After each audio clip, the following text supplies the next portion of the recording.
Hey there, this is Jennifer Terri. I make Philippine travel update, but in this video, we'll talk about travel to the USA. Almost half of my viewers of this channel are from the USA, and I get a lot of messages. Jennifer, what do I need to do before my flight to the US? I'm going back there. And I thought, you know what? Why just make a whole video about it so that everyone can watch? This is a complete Philippines to USA travel guides. Okay, this video is for those coming from the Philippines only. Okay, if you're coming from another country, this video does not apply to you. Alrighty, let's just answer the question, who can leave the Philippines? Anyone. Okay, there is no outbound ban. Non-essential travel, essential travel is allowed. Filipinos can leave the country as long as they have the complete requirements and they satisfy the immigration officers. That is it. Now, who can enter the USA? If you're a US citizen, permanent resident of the USA, regardless of where you're coming from, country of origin, you can enter. If you have a valid US visa, you're coming from the Philippines, yes, you can enter. As long as you have no travel history of the travel of the banned countries, these countries. Okay, now Philippines luckily is not included in this list, so if you have a valid visa, you can enter the USA. Is vaccination required for entry? No. There are no vaccination requirements for visitors to the United States, and US residents traveling abroad do not need any vaccines to re-enter the United States. So vaccination po is not required. But there are CDC travel recommendations or recommendations about quarantine and testing after travel. These are recommendations. Okay, first up is if you're fully vaccinated or you have recently recovered from COVID-19, they recommend that you get tested 3 to 5 days after travel. While if you're unvaccinated, they recommend self-quarantine after 7 days with a negative test. If you get tested on the 3rd or 4th or 5th day upon arrival in the USA, or if you don't get tested, they recommend self-quarantine for 10 days. And whether you're vaccinated or not, they recommend for self-monitoring for any symptoms. If your US passport has already expired, you may be able to use that to go back to the USA.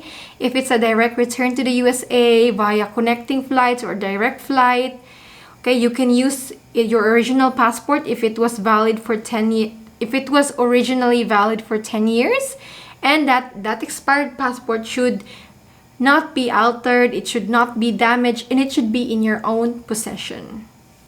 Now, you cannot use an expired passport to leave the USA. Now, the very important thing, the very main thing when traveling to the USA is that they require a negative COVID test result to all air passengers entering the United States. So who needs it? All air passengers, 2 years of age and over, fully vaccinated or unvaccinated, US citizens, legal permanent residents, visa holders, or transit passengers. Even those who are merely transiting in the US need a negative COVID test result. Now, what type of tests? COVID tests, viral tests, and antigen tests. In the Philippines, RT-PCR test or an antigen test. So RT-PCR test, we know, is the gold standard testing. It's the most widely accepted type of test for COVID, but results take longer. I think the quickest I know is 6 hours, but that's expensive. The usual is 12 hours, 24 hours, or 48 hours. The results, the cost can range from 2,500 pesos and up, while antigen test, it's much quicker, it's much cheaper. The prices can vary. It can start from 600 pesos and up. Now, if it was up to me, traveling to the USA, I'd take antigen tests. It's much simpler, it's much quicker, it's much cheaper. But you may guys not have that option. It depends, no? Or if your flight to the USA is direct, you can do antigen tests. If it's not required, if your airline or layover country does not have any specification or requirement about a COVID-19 test result, then just choose antigen test. It's much cheaper and quicker. So just check guys if you're flying with Philippine Airlines, that's a direct flight. You can just take an antigen test. They have their own testing. Okay, they actually email you naman. And then if you have layover, just check with your airline about the requirements, if there is, of your layover countries. If not, antigen test is the way. Now, remember that the test result is required to be not more than 72 hours prior to departure.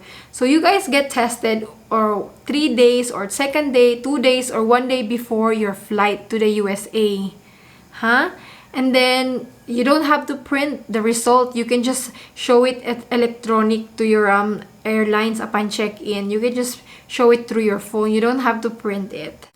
Now, the negative result must be approved or authorized by the relevant national authority for the detection of COVID-19. So there are licensed COVID-19 testing laboratories in the Philippines. Okay, these are licensed by the Department of Health. So if you get tested through these labs, it will be accepted. It is approved. So what are these? These are the COVID-19 labs approved po in all regions. So let's say if you're in the province, you can check here what labs are accredited. If you're from NCR, so many testing labs are available. You can use this as a basis when choosing the labs. And now it happens, you have recently recovered from COVID, you're no longer contagious, you don't have symptoms anymore, and yet you can still get a positive result from the COVID test. So actually, you don't need to get tested again. You just show the positive viral test result that occurred for the last 3 months.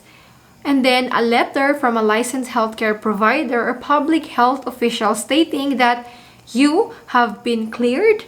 Okay, that letter should contain the name, address, and phone number of a licensed healthcare provider. So, hindi nyo na kailangan magpa-test. Lalo na if hindi pa siya nag-negative, guys. Just show letter of recovery. Ganun lang. Reminder the things that you do before your trip. First is 1 to 3 days or 2 days or 3 days before your flight, get tested. Okay, get tested. Or if you recently recovered, secure your recovery letter. Then second is fill out airline passenger profile and health declaration form. So like Philippine Airlines has their own form and they will email you naman that, hey, 3 days before your flight or 5 days before your flight, fill this out. Next is download Trace app. So Trace app is used in all Philippine airports. It's for contact tracing but it's never been really used. Pero this is very important for those with domestic flights. Pag domestic flights, guys, strict sila. Kailangan talaga may Trace app. So, i-download nyo na lang at mag-register kayo. It's free. You can download it on your phone. If hindi po kayo techie, para sa mga senior citizens po natin, meron pong assistance na available sa airport. So, just arrive early na lang sa airport para magawa mo pa yun. Next up, for Filipinos on tourist visa. So there are other stuff that you need to do. Let's say if you're a Filipino on tourist visa, get a travel and health insurance with COVID-19 coverage. That is a requirement for all Filipinos leaving the Philippines on tourist visas. You need insurance. Next up is a CFO. So this one po is only required for those leaving the Philippines as permanent residents if it's your first time. So if it's your first time leaving the Philippines as a green card holder, you need CFO. Or if you're going to the USA because you have a foreign fiancé or if you have a foreign spouse, you need CFO. There's a website to apply. This is all online. Okay, but this takes time. So do this like weeks before your travel. Next up is confirmed round-trip tickets. This has been a requirement even before the pandemic. If you're on tourist visa, you need confirmed round-trip tickets. Next up is if you're vaccinated in the Philippines, although USA does not require vaccination for entry, we know some states like New York City, or if you're fully vaccinated, you can go to the gym, you can go to the spa, do things like that. So, it's better na may proof of vaccination ka. Now, the yellow card, the WHO International Vaccination Certificate, you can secure that at icb.boq.ph. That takes time as well, so do that weeks before your flight. Or if you are an NCR resident, National Capital Region, you can use vaccert.ph. This one is free, but it's only available as of now for National Capital Region residents. Eventually, it will be available for all of us, but for now, NCR pa muna guys. Soft launching pa siya. For those Filipinos living on tourist visas who don't have an insurance yet, check out Safety Wing. I have my link there. It's popular for Filipinos who are leaving the country on tourist visa kasi they're easy to get to, and I think they're affordable compared to other insurance companies. Next is pre-departure requirements for foreigners. Yes, foreigners are not exempted from our complicated requirements. So if you're foreign nationals who stayed in the Philippines for more than 6 months or more than 1 year, there are some things that you need to secure to show that you have no pending obligations in the Philippines.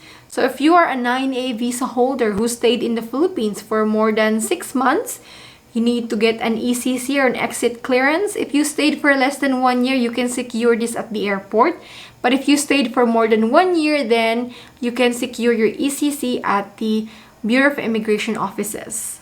Now, for those holding special visas, Philippine special visas, if your visa was issued by the Board of Investment or the Philippine Retirement Authority, if you're holding an SRRV visa, or your visa was issued by economic zones, or special visas like SVEG, permanent visa under RA7837, you need to secure a travel pass. Now, that's it guys. Now you're ready for your flight. Upon arrival at the airport, only passengers can enter inside the terminal. You'll start saying your goodbye outside pa lang. Hindi ka na pwede pumasok kung hindi ka pasahero. Be mindful of your luggage. Some airlines are very strict. Even with hand carry, they will weigh it. They will weigh it po. Kung 7 kilos lang, dapat 7 kilos ka lang talaga. Now, be mindful also of the prohibited and restricted items to carry to the USA. There's a very long list. I'll have the link in the description box. Now, forms needed upon check-in. These forms will be handed out to you, and all you have to do is just fill it out at the airport. So, for example, U.S. Health Declaration Form, a Philippine Bureau of Immigration Departure Card, and the Travel Declaration and Acceptance of Terms and Risk Form if you're a Filipino on tourist visa or short-term visa. For example, Los Angeles requires a health declaration form. Now, this form can be filled out upon arrival in LA or prior to arrival.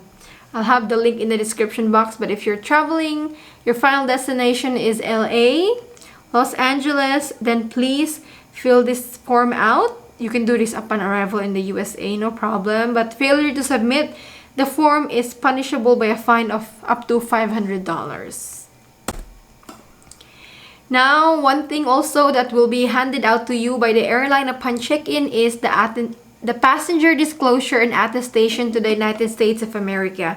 It's just a form. You just show proof that yes, I have a negative COVID test result, or I have been recently recovered from COVID-19. That's all. You just sign it and hand it to the airline crew. In summary, that is Filipinos on tourist visas po. Your Philippine passport, it should be more than 6 months valid. Your visa, your negative COVID test result or proof of recovery. Confirmed round-trip tickets, that non-negotiable. Kailangan po talaga ng round-trip tickets. Now, there are websites where you can rent a confirmed round-trip ticket. You can do that. Now, health insurance and travel and health insurance din po is really required. It's non-negotiable. You need to have an insurance. Okay? No insurance, no travel for tourists. So, talagang kailangan mo yan, guys.